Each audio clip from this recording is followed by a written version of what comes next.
Hey everyone, Mortgage Nerd here. So I just made a video using Atom data, ATTOM, on foreclosures. And then I see this guy, the fearmonger I've been talking about, Patrick David, who, by the way, I've always loved his content until he started with all this fear-mongering.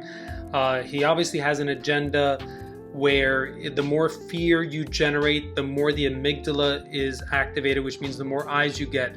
So while he sits here bashing people like me as mortgage professionals, saying that we're just trying to make a buck, he's just trying to make a buck because the more fear he incites, then the more eyes he gets, which means the more money he makes on his YouTube ads. Let's see what he's got to say about foreclosures. Is the increasing percentage of foreclosures that we have in 2022 compared to last year, same time. Let's remember, 2021 was a moratorium on foreclosures. There were no foreclosures allowed. Some were done because, there was no one living there. They just had to take the property. But for the most part, there were no foreclosures. So when you go from 0 to something, let's see how big that number is. But I love how fear-mongering this is. Let's go.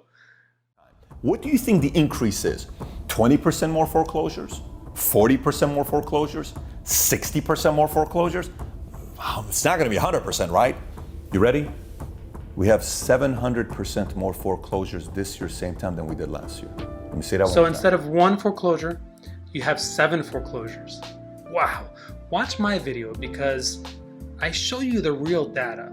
I show you right here, this chart, that I go through the differences between this year's foreclosures. Remember, there was a wave of foreclosures that were sitting there waiting that could not be processed. Now they're all being processed. So there's a lot of holdback of foreclosures over years' time.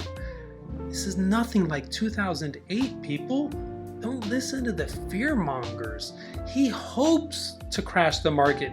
So if he reaches 1 million people and they all say, yes, the market's crashing, and everybody follows that, it's gonna help. So then he could go out and buy distressed properties and he can make more money on his YouTube channel.